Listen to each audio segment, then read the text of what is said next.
Sir ऐसा है कि पंजाब में पिछले 12-13 साल से ड्रग्स का जो माफिया है वो पंजाब को बर्बाद किए जा रहा है। पूरी तरह से बर्बाद हो चुके हैं पंजाब। और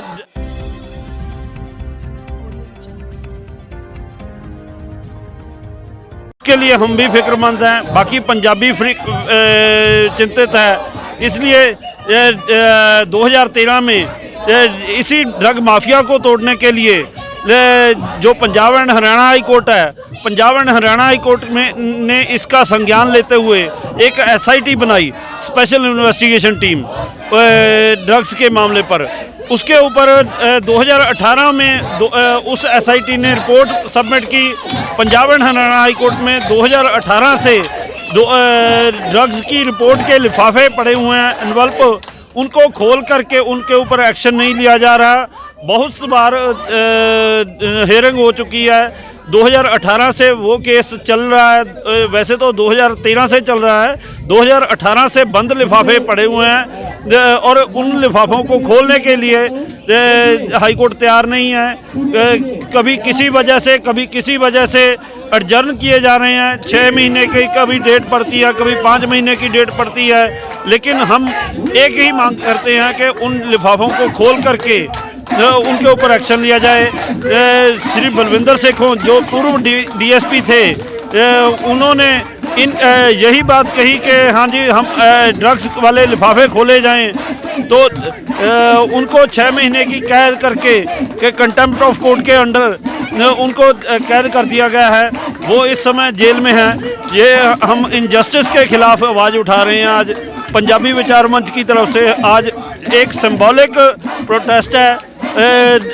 यह कॉल सिंबॉलिक प्रोटेस्ट के लिए थी कि हमारी आने वाले समय में बड़े जन सैलाब के साथ हम आंदोलन शुरू करेंगे। आप ज्ञापन किस किस को देंगे? ज्ञापन हमने आज यहाँ से अथॉरिटीज़ ने लिया है, president of India, chief justice of India, home minister, law minister और इनको लिए दिया है। क्या अपील करना चाहेंगे देश की जनता से? सर देश की जनता से हम अपील करना चाहते हैं कि जुडिशरी अपना काम पूरी तरह से नहीं कर रही।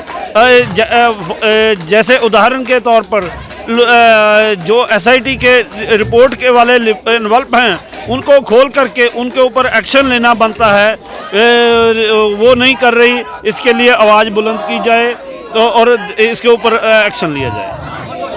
पंजाब स्टेट में इलीगल ड्रग्स का जो मुद्दा है बहुत गरमाया हुआ मुद्दा है। बहुत इसमें यूथ का बहुत नुकसान हो रहा है। डेली बहुत ज़्यादा डेथ्स रिपोर्ट होती हैं। इसके बावजूद ना तो सरकारें संजीदा हैं, ना अदालतें संजीदा लगती है। जो काम सरकारों को इसको रोकने के लिए करना चाहिए था, बल्कि अब तक जो इन्वेस्टिगेशंस हुई हैं उनमें ये आया है कि रोकने की बजाय सरकारें इसमें संलिप्त रही हैं। बहुत पुलिस ऑफिशियल्स इसमें इन्वॉल्व रहे हैं। और जब Punjab and Haryana high court ने 2013 में इसका संज्ञान खुद लिया और 2018 तक सिट की 4 रिपोर्टें आ गई, उसको इतनी डेथ जब हो रही हैं तो उसको इमीडिएट जितना जल्दी हो सकता है उसका निपटारा करना चाहिए था। जब एक मर्डर केस होता है, रेप केस होता है, पॉक्सो का कोई केस होता है या ऐसा कोई और संगीन मामला होता है जिसमें 1 या 2 आदमी इन्वॉल्व होते हैं, वहाँ पे इन मैटर्स को डे टू डे प्रोसीडिंग चलाई जाती है, फास्ट ट्रैक कोर्ट्स में चलाया जाता है। लेकिन जहाँ डेली हज़ारों सैकड़ों की यूथ की डेथ हो रही है, पूरा एक स्टेट अफेक्टेड है, रेगुलर डेथ्स हो रही हैं, इतने करोड़ का, इतने लाखों करोड़ों का उसमें इलीगल ट्रेड इन्वॉल्व है और उस पैसे से आगे इलीगल एक्टिविटीज चलाई जा रही हैं। उस नशे के इफेक्ट में, उस नशे को प्राप्त करने के लिए, उसके इलीगली गेनिंग के लिए अनेकों अन्य अपराध किए जा रहे हैं, लेकिन इस पर किसी का ध्यान नहीं है। कोर्ट्स को जहाँ चाहिए था कि 5 साल का टाइम खुद सोचेंगे। कोई भी आदमी, एक प्रूडेंट माइंड का आदमी, ये सोचने के लिए इसमें दो राय नहीं होगी उनको कि ये कितना संजीदा मामला है। और इसमें 5 साल क्या टाइम इनको एक रिपोर्टें खोलने में लग गया। क्या इस तरह से जुडिशरी काम करेगी और न्याय हो पाएगा? क्या इस तरह से सरकारें चल पाएंगी? क्या इस तरह से हमारा यूथ बच पाएगा? यूथ को एक तरह से देश का भविष्य बताते हैं, फ्यूचर बताते हैं, और आम आदमी देखता है इनको खुद शर्म आनी चाहिए कि हम कर क्या रहे हैं। इस तरह की जुडिशरी तो किसी ने एक्सपेक्ट नहीं की थी। जो भी चीफ जस्टिस रिटायर होता है जाते हुए बोल देते हैं कि इतने मामले लंबित हैं, उसमें आप एक क्वालिटी जस्टिस एक्सपेक्ट मत कीजिए। अगर एक क्वालिटी जस्टिस एक्सपेक्ट नहीं करना तो कोर्ट में लोग क्या करने आते हैं? जक मारने आते हैं। कोर्ट से क्या एक्सपेक्ट करते हैं हम? इतने साल और इतना पैसा लगा के हम कोर्ट से क्या एक्सपेक्ट करते हैं? जस्टिस नहीं एक्सपेक्ट करते, क्वालिटी जस्टिस नहीं एक्सपेक्ट करते, फिर हम करने क्या आते हैं? इनको शर्म आनी चाहिए कि हम क्या भाषण दे रहे हैं। जो भी चीफ जस्टिस रिटायर होता है जाते हुए कहता है गरीब आदमी के लिए न्याय नहीं है, तो फिर इक्विटी और equal among justice, equal law, ये बातें क्यों की जाती है?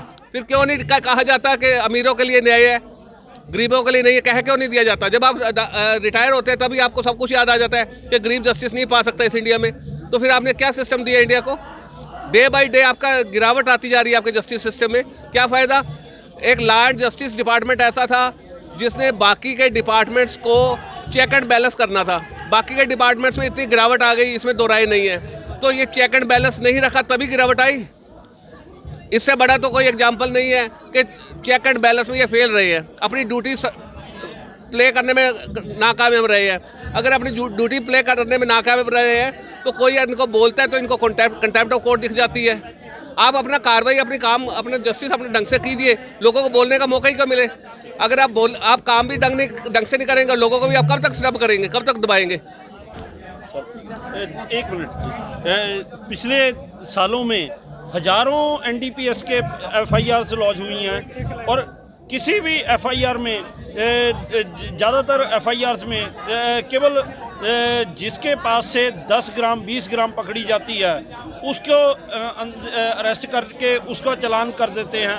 कभी इन्वेस्टिगेशन आगे नहीं चलती कि इसके पास 15 ग्राम 20 ग्राम कहाँ से आई, सप्लायर को क्यों नहीं पकड़ा जाता?